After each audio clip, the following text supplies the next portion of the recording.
سلام. امروز میخوایم با هم توتون رابرت مک‌کانل پیور کنتاکی رو تجربه کنیم، ببینیم چطوریه. اینی که اول باز میکنیم،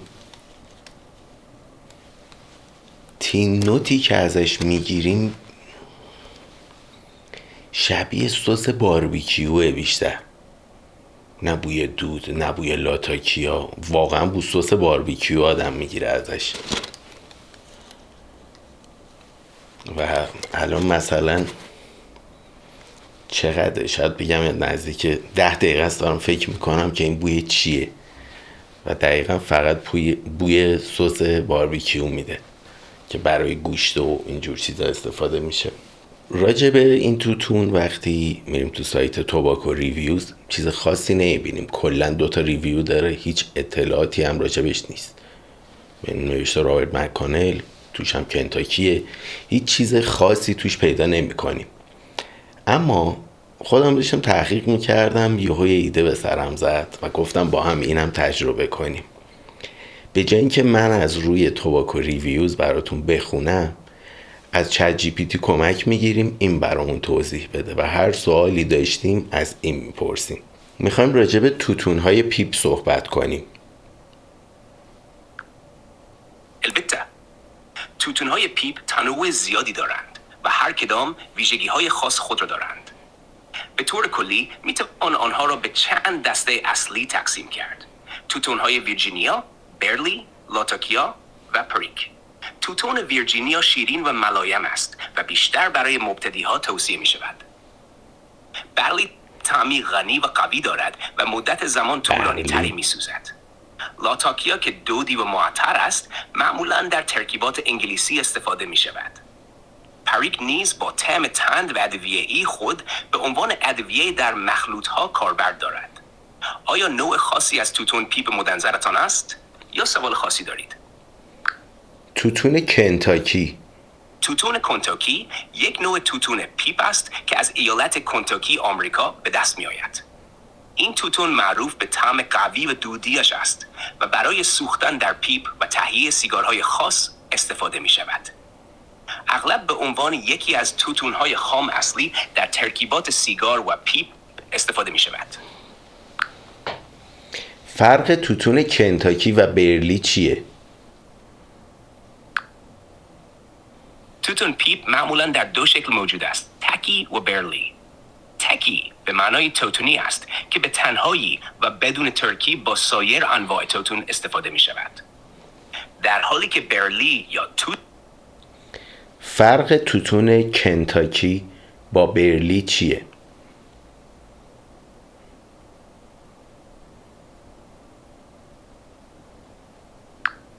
Sorry, I'm having issues right now. Could not understand what you said. تفاوت توتون کنتاکی با توتون برلی چیه؟ توتون کنتاکی و توتون برلی 2 نوع توتون مختلف هستند. توتون کنتاکی معمولاً از منطقه کنتاکی در ایالات متحده آمریکا به دست می آید و دارای طعم قوی و دودی است. این توتون به عنوان توتون اصلی در برخی سیگارها و پیپ‌های تنباکویی استفاده می شود. در مقابل توتون برلی یک مخلوط است که از ترکیب چند نوع توتون مختلف از جمله توتون ویرجینیا، برلی، لاتاکیا و پریک تشکیل شده است. این مخلوط معمولاً برای ساختن چرت و پرت میگه قشنگ.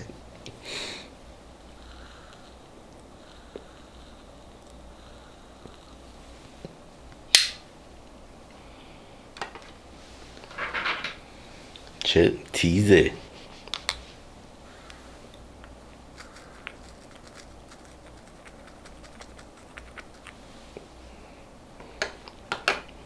کاسمو پر نکردم و یه ذره سرش خالیه.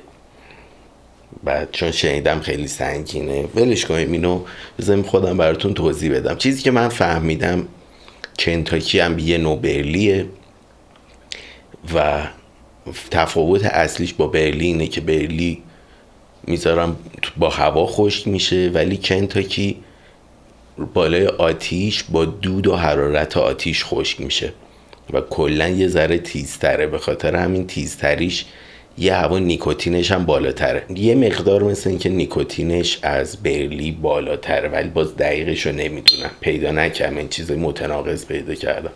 یه جا میگفت برلی بیشتره، یه جا میگفت کنتاکی بیشتره.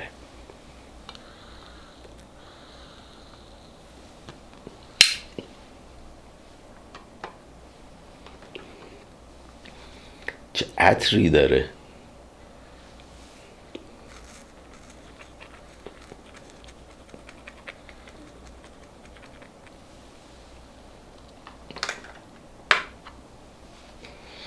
سوزش بینی زیاد داره.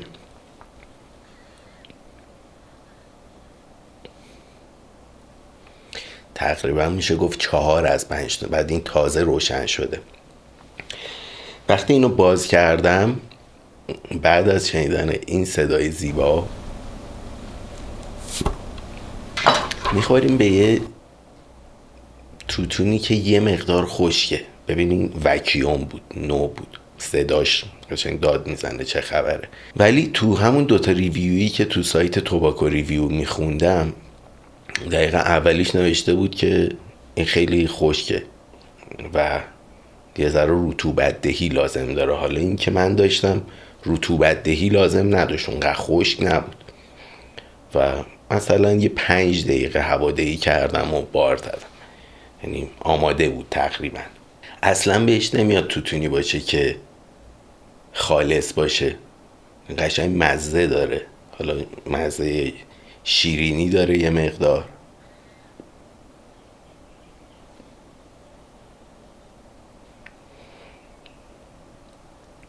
بوی مهمونی میده یه جورایی، بوی مهمونی های رسمی خانوادگی. حالا بوی مهمونی رسمی خانوادگی چیه خدا میدونه، ولی واقعا یه همچین چیزی هستش. حالا بوی غذای خوبه.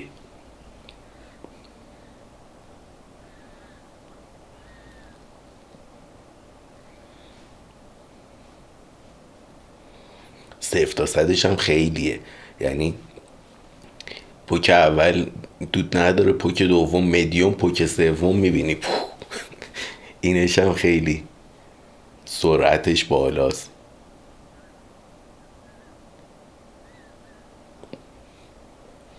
باید مهارش کرد سوختنشو، خیلی سریع راحت میسوزه. مزه دودی ازش زیاد نمیگیرم راستش، با اینکه فکر کنم با مزه دودی بده، ولی مزه دودی نیست، بیشتر یه مزه تنده که تند خوشاینده. بریم جلوتر ببینم چیزی پیدا میکنم بگم بوی چیه.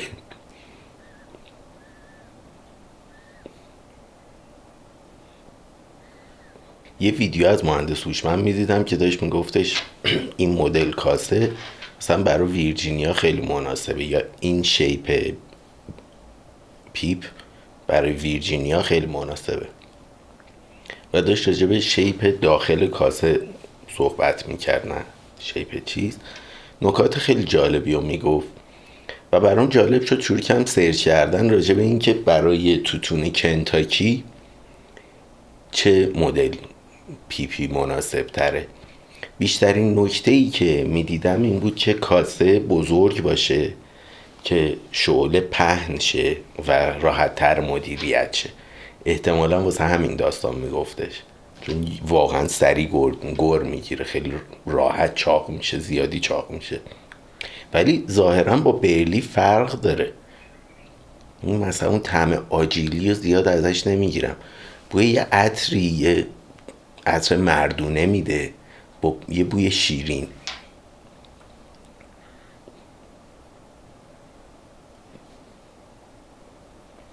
شیرینیش هم یه طوری متفاوته که شاید بگم 10% شبیه شیرینی ویرجینیاست، 90% شیرینی دیگه است.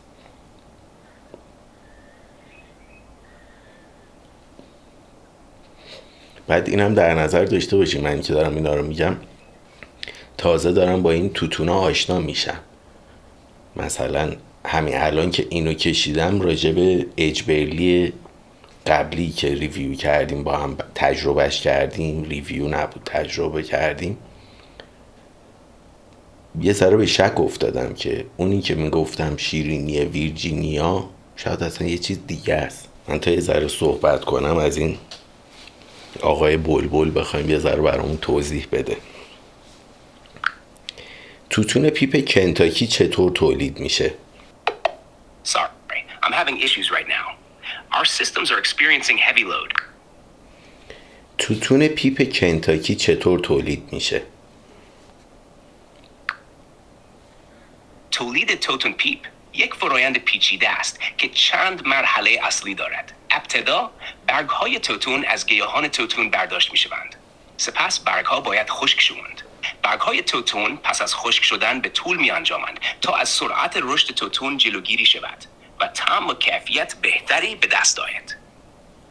درباره توتون کنتاکی بگو بهم. Sorry, I'm having issues right now. Our systems are experiencing heavy load. درباره توتون قشنگ قاطی کردم. بعضی وقتا وایسش درست کار میکنه، بعضی وقتا درست کار نمیکنه، ولی نوشتنیش کار میکنه همیشه. فقط بستگی داره از چه وی پی اینی استفاده میکنین دیگه. فکر کنم این از اون ور بسته باشه برای ایران. بهترین شیپ پیپ برای کشیدن توتون چیه؟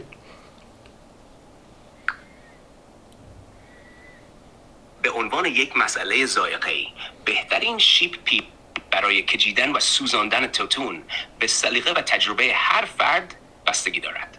اما برخی از انواع پیپ هایی که معمولاً برای کشیدن توتون استفاده می شوند شامل پیپ های سقفی، پیپ های زمینی و پیپ های بانزلی هستند. پیپ های سقفی با دهانه بزرگتر و شیبی نسبت به سایر انواع برای کشیدن و سوزاندن توتون به خوبی مناسبند.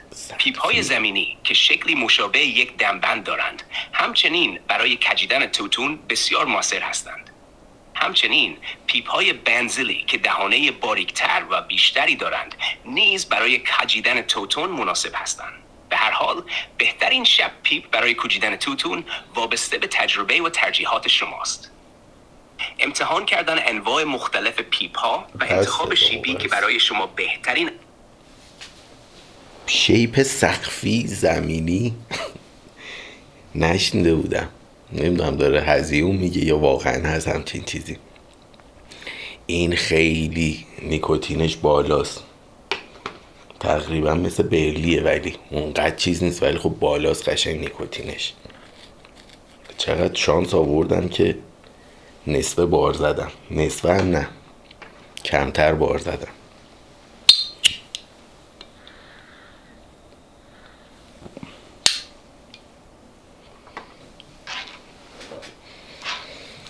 ببین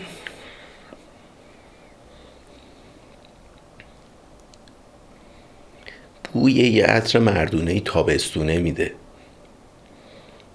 بیشتر. حالا نمیدونم چه عطریه ولی خیلی جدی دیگه بوی یه عطره.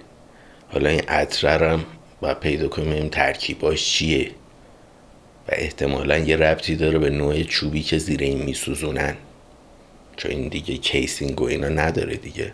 اگه بخوایم تو ترکیبمون، چون این برای ترکیب کردنه، برای خالی کشیدن نیست اصلا،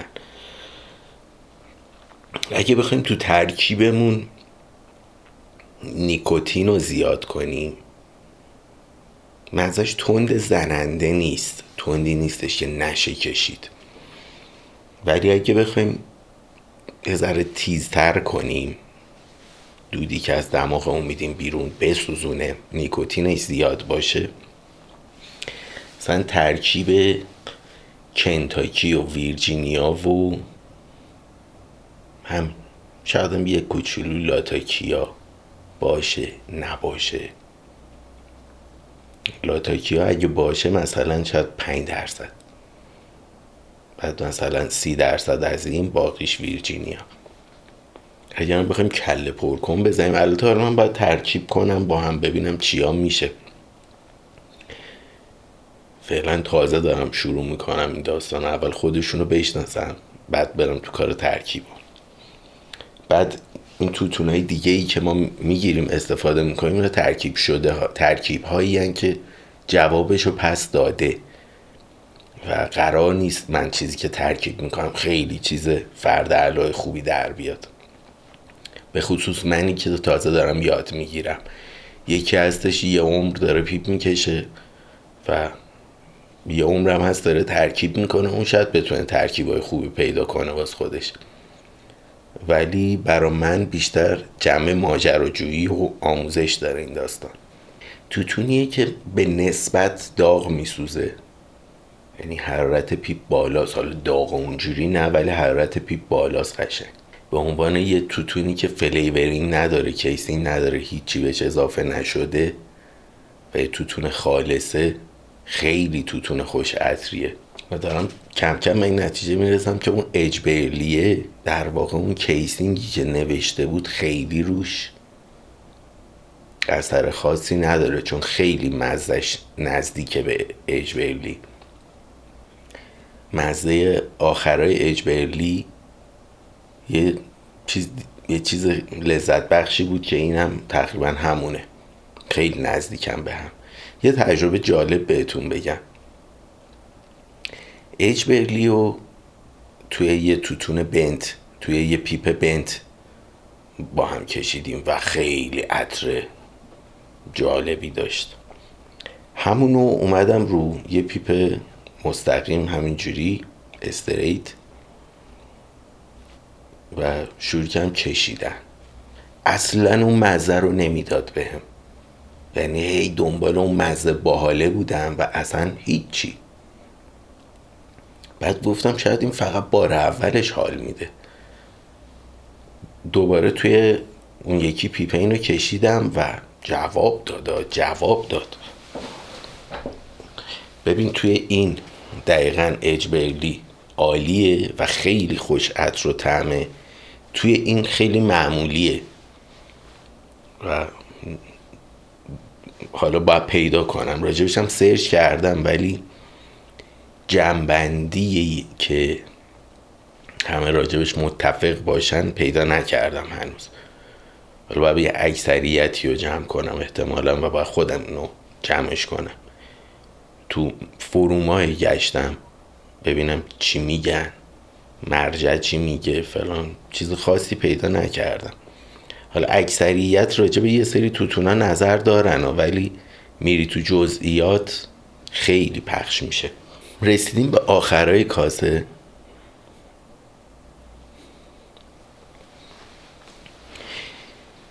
سوزش دماغش کمتر شده با اینکه معمولا بیشتر میشه.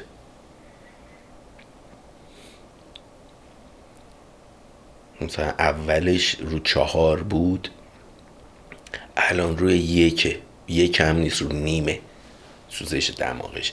طعمش خیلی دودی شده، دقیقا مزهش تند شده رسید آخرش و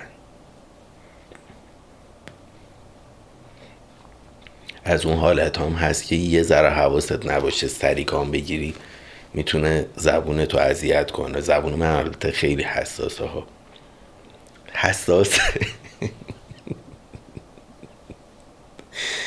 نه واقعا زبونم خیلی داستان داره، یعنی یه ذره اشتباه پیپ میکشم تو 2-3 روز زبونه انگار یه چیز داغ میخوری، همون لحظهش نه، بعدش که دیگه خنک شدی و اوکی زبونه تا چند روز حالت سوزش داره، یه همچین حالتی میمونه تا چند روز.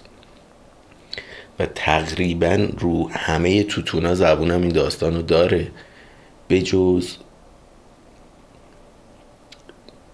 ترکیبای انگلیسی، اونا رو احتمالاً خنک‌تره، نمیدونم چیه داستانش، یعنی فقط من با لاتاکیاها خیلی اوکیم. اون مزه خوبه، مزه باحاله هست توشا ولی خیلی گم شده بین بوی دود و تندی و تیزی آخر کاسه.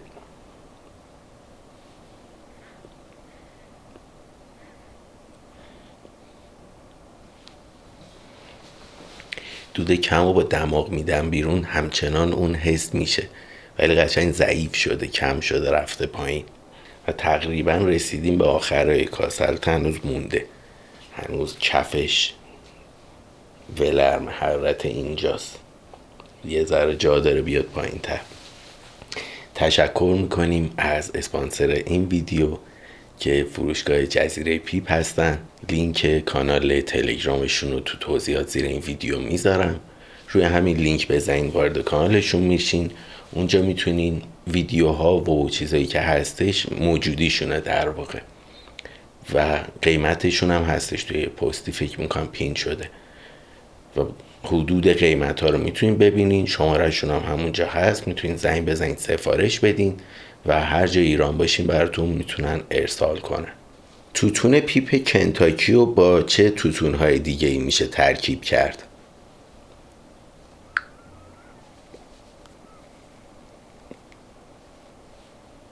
توتون پیپ کنتاکی معمولاً به عنوان یکی از توتون‌های اصلی یا تاک برای ترکیبات سیگار و پیپ استفاده می شود.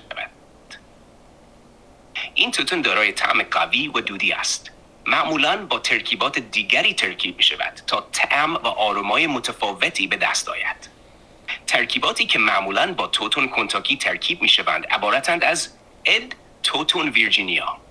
توتون ویرجینیا دارای طعم شیرین و ملایم است و معمولاً با توتون کنتاکی ترکیب می شود تا طعم تند و دودی آن را تعادل ببخشد. دو، توتون برلی. توتون برلی دارای طعم غنی و قوی است و می تواند با توتون کنتاکی ترکیب شود تا یک ترکیب متوازن و کامل ترکیب شود. 3. توتون لاتوکیا. توتون لاتوکیا دارای طعم دودی و معطر است و ممکن است با توتون کنتاکی ترکیب شود تا یک طعم گسترده و پیچیده تر به دست آید. 4. توتون پوریک. توتون پوریک دارای طعم تند و ادویه‌ای است و ممکن است با توتون کنتاکی ترکیب شود تا یک ترکیب با طعم تند و معتدل ترکیب شود. این فرآیند ترکیب توتون‌ها به میزان دلخواه شما و با توجه به سلیقه و تجربه شما انجام می شود تا به یک ترکیبی که بهترین طعم و عملکرد را برای شما دارد برسید. جالب بود، فقط همه رو گفت. یعنی عملا یه چیزی نمون نگه. یادم نمیاد توتون دیگه ای داشته باشیم که این بخواد بگی مثلا با اون نه، همه رو گفت. البته احتمالا با همش میشه قاطی کرد دیگه. این هم رسید به آخرش و به پایان آمد این دفتر. ماجراجویی ما تو دنیای پیپ همچنان باقی است. ممنونم که تا آخر این ویدیو همراه من بودین. چت جی پی تی خیلی جالبه. بیشتر دلم میخواست شکل استفادهش رو یاد بدم، ولی ظاهرا موضوعی که داشتیم زیاد موضوع جالبی نبود و هی گیج میشد. البته سروراشون هم شلوغ همچنان و چیز داره. حالا اول اصلا وصل نمیشد، در اون وصل میشه، اون وسطاش یهو قش میکنه و هی میگه مشکل دارم و نمیتونم و فلان و ما داریم زحمت میکشیم. خلاصه چیز جالبیه، بیارینش گوشه زندگیتون. نه کل زندگی یا گوشه زندگی باشه، چیز قشنگ و جالبیه. و این توتونم نمیدونم، شاید هر از گاهی بخوام خالی بکشم، ولی بی صبرانه منتظرم میکسش کنم با ویرجینیا و چیزای دیگه ببینم چطور میشه. مراقب خودتون باشید. تا بعد، خداحافظ.